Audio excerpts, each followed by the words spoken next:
my name's Paul Grogan and welcome to another Gaming Rules Review. In this video, I'm going to be telling you what I think about Black Angel, designed by Sébastien Dujardin, Xavier Georges and Alain Orban, which is the trio behind Trois, which is another game that these three have designed, and this game is fairly similar to that and shares some of the same mechanisms.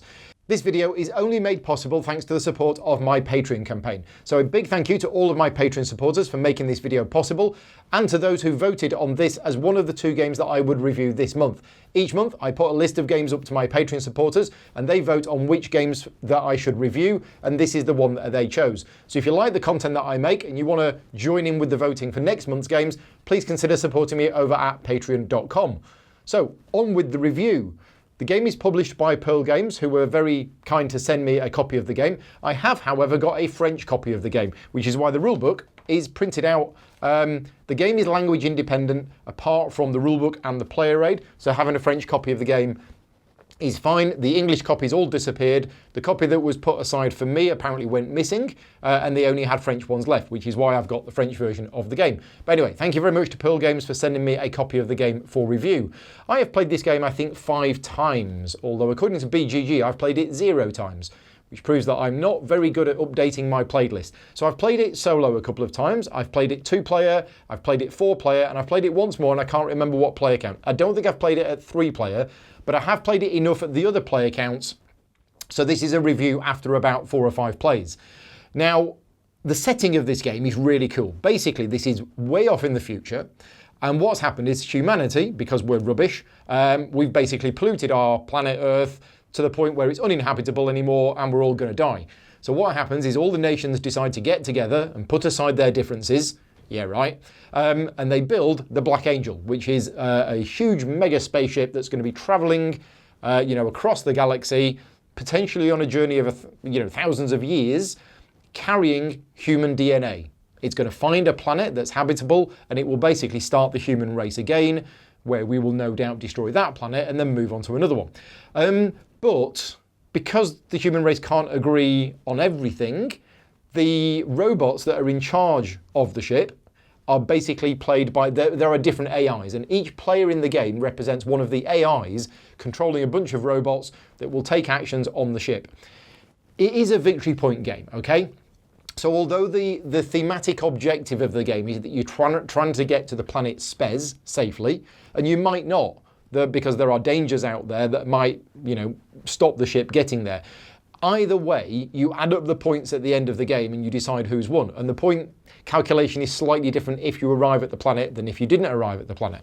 But essentially, it is a game where there is going to be one winner, and that is based on victory points. Now, they're not called victory points in the game. They're called VPs. I can't remember what it calls them, but yeah, it's victory points. So I said that the setting of the game is really cool, and it is. And I really like the setting, and it is a bit different. The question is whether that theme comes across within the mechanisms in the game. It does come across a bit, but this, for me, this is a mechanical game. I am taking actions, I'm taking dice, I'm performing actions, I'm trying to be efficient, I'm collecting resources, I'm putting things on the board, and I'm trying to score points. That's what I'm trying to do.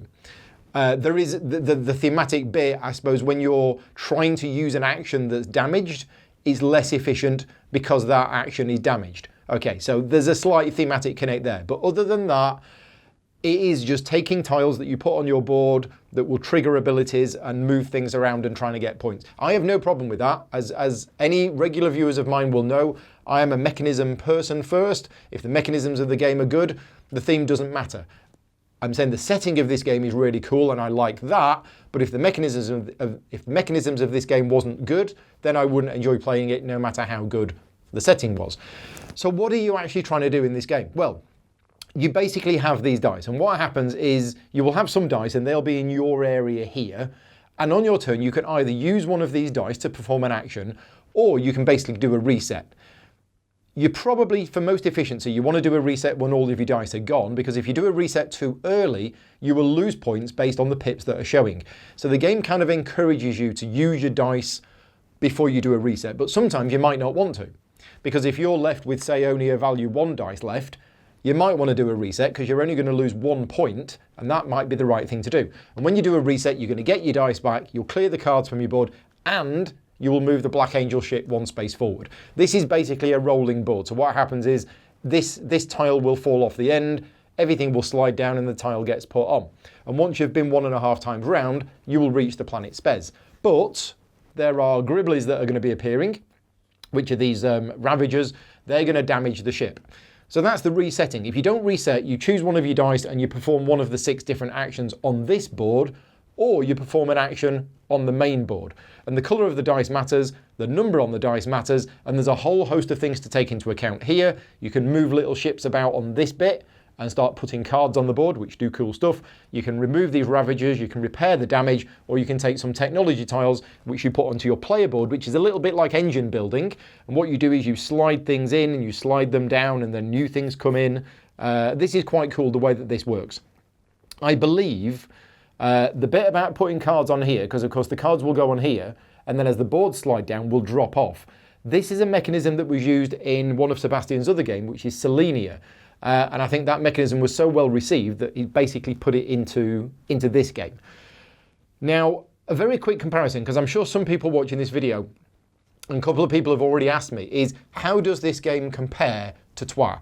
Is this just a thematic reskin of the original game? And I did find a thread on BGG, which I might put a link to in the show notes below if I remember. And it was actually really good. I've only played Trois a couple of times when it came out.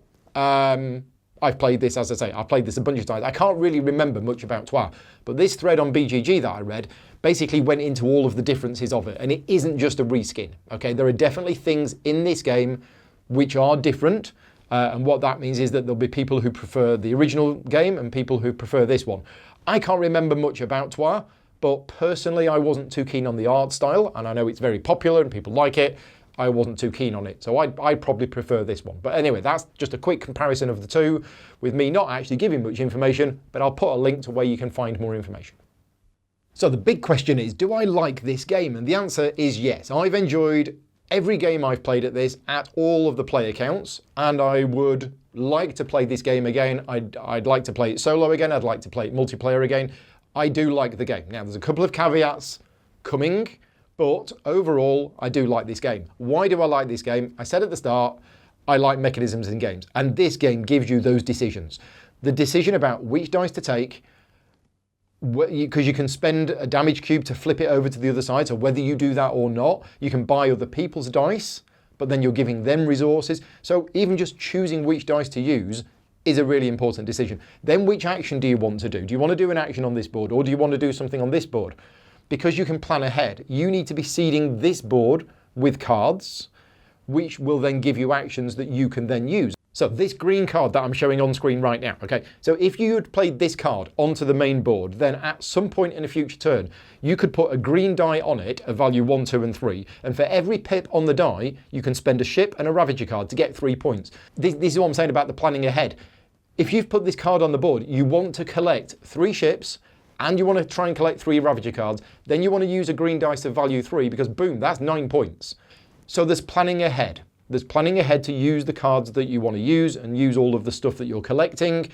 And I don't mind gathering resources and convert them into points. So I like the decisions that you make in this game. I like the decision about whether to reset or not. I like the way that the players can control the pace of the game by resetting early. And the last time I played this 2-player, me and my opponent, we used very, very different strategies. So my opponent, another Paul, did loads and loads of technology on his board, and he was getting so much stuff from this. He was activating his technology tiles like all the time and just getting loads and loads and loads of resources. I didn't do this really at all. What I did is I put loads of cards on the board and I tried to do that. What I did do is I got a couple of the black technology tiles, which are basically end game scoring tiles, that's what they are, and I got a lot of points from them. We took very different approaches in the entire game, and we tied on points at the end. So I like it, the fact that there are vastly different strategies of what you can do and different ways that you can play the game. And from my limited plays, it does seem balanced. I mean, as far as the last 2-player game goes, it was too balanced because we tied. So I like the game, but I mentioned that there was a caveat, and this, for me, stops the game being great and one of my favourites, because I do really like this game, and that is the fiddliness of this game and the things to remember. And this is an odd one, because I play games that are a lot more complex than this, that have a lot more steps. But in this game, I've played it 5 times, and even on my last play, I was like, oh yeah, when you put a card on the board, you're supposed to place Ravager cards. Right, okay. Oh, and then at the end of your turn, you're supposed to draw a card matching the colour of the dice you use. There's lots of these little steps. And the reason I'm mentioning this now, because if this was just me, I probably wouldn't mention it. But I have spoken to a lot of other people about this game, and a lot of them have said exactly the same thing. Is they are playing the game and they're forgetting to do things. There's little steps. Oh yeah, I forgot to take and I forgot to move the cube. Oh, and I forgot to do this. And there's so many little bits that apparently are easily forgotten. And as I say, what's odd is that I play games more complex than this and don't seem to have a problem with them, but I have a problem with this one, and I'm not sure why. Now, friends of mine, Christine and Brett, they have played this game loads, and they've said that problem goes away after you've played it loads. And I would love to get to that point, because I do like the game, where that problem goes away. But people don't play games these days more than 2, 3, 4 times maybe. And if it's going to be a problem in your first few games, you're probably going to be put off from playing it again. So it is a bit of an issue. Now, they've done their best to avoid this issue. On your player board, you have a graphical sequence of all of the steps that you do. And actually, whilst the iconography, if you don't know the game, might look completely confusing and overwhelming, it's actually clear. There is also a player aid, which is the turn sequence. Everything you do if you choose sequence A, and everything you do if you choose sequence B. It's all there. But having to look at that every time, you don't want to do that. You don't want to, 4 games in, you don't want to say, I'm going to choose sequence A. Let's just look at this again. And because you don't look at this, you forget to draw the card at the end of your turn, for example. So that is one of the things about this game is the fiddliness and the little bits to remember that, as I say, not just me, but other people seem to forget as well. It is a bit of a downside to the game. Okay, moving on to the components of this game. The components are great. I don't normally say the word great when I'm talking about components, but they are. All of the cardboard is really good, right? It's standard thick punchboard cardboard. It's fine, it's good. The cards, the good thickness, really good thickness on the cards, but the plastic components are really good. The robots are really cute. Really like the robots, and the moulding is really good. The Black Angel ship herself is really good. The resources, the damage cubes, the little ships are good. And what is especially good is that the little plastic robots, as you see, they fit into the ships. And they have to be just right. They have to be not too tight that they won't go in, but once they are in, they stay in. And the production quality is really good. The box insert is good. Everything about the production quality was good about this game. Moving on to the artwork and the graphic design, interesting, because the artwork of the main ship and this board I really like. What I'm not too keen on is the artwork of the coloured things here. They look a little bit out of place. They look a little bit cartoony. I'm not too keen on that, but that's the artwork. The graphic design, it's Ian O'Toole's standard graphic design, which means it's very clean. It's very clear. The graphic design on the main board, if you just look at the main board here, all of this might look confusing if you don't know what the game is, but it is extremely clear. It tells you where the damage cubes go. It tells you that the second damage cube means that your action is affected by 1 dice. It means that you put the dice here, you perform the action, and then you move the dice afterwards back into this area here. It's all really clear. The iconography there is really clear. The iconography on all of the cards, I'll show some cards on screen now.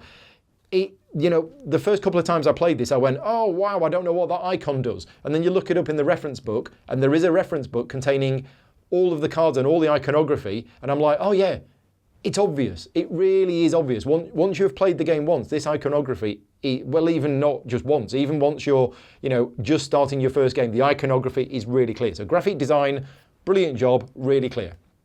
Rulebook wise, interesting story about this. So I got this game a few months after a lot of other people got it.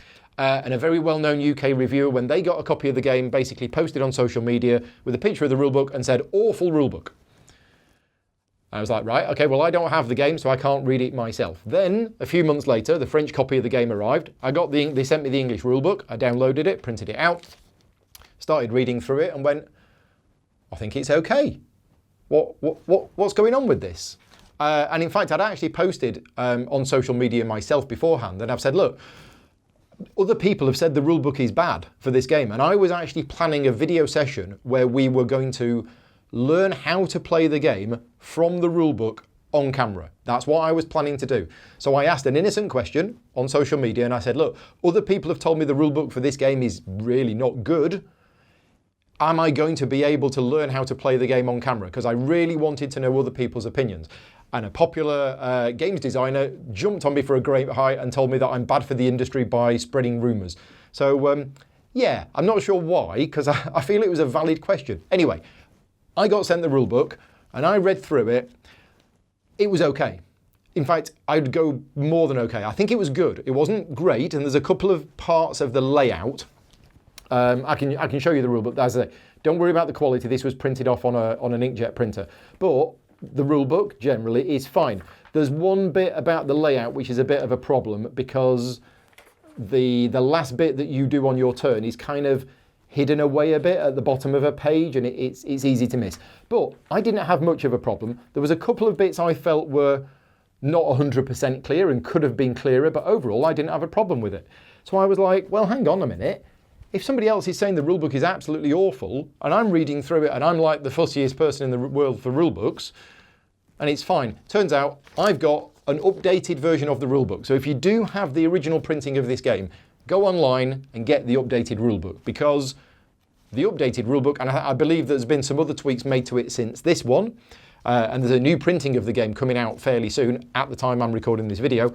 Rulebook was okay, and if you see people saying the rulebook was absolutely awful, I think they're talking about the previous version.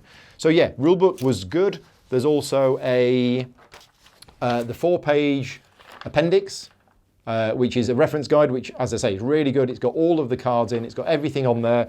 There is also, they've done a 2-page reminders and clarifications. Now, if this puts you off, if you think, oh my God, 2 pages of reminders and clarifications, once I started reading through this, I was like, yeah, that's fine, that's clear, that's clear. There was hardly anything in here that I actually needed reminding or clarifying. I think that's because the new rulebook is really good. So yeah, rulebook, fine, no problem with it.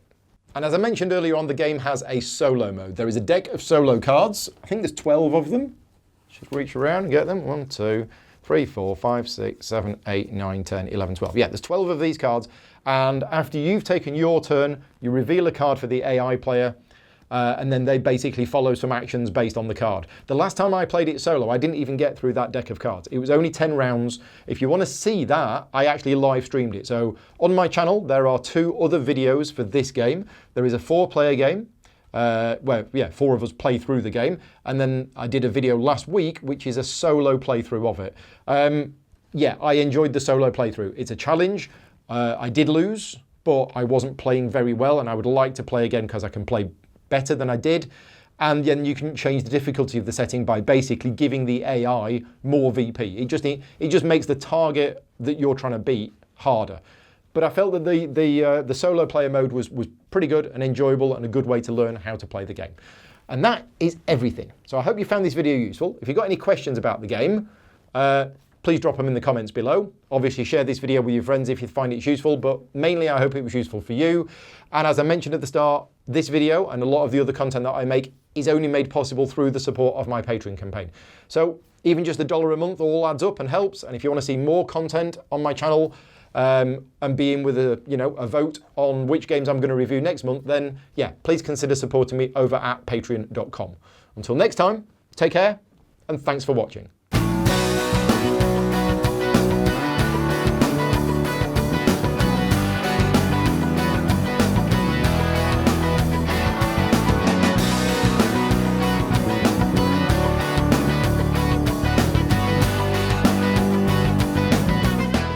Gaming Rules is proudly sponsored by Game Toppers, upgrading your gaming experience. Visit GameToppersLLC.com.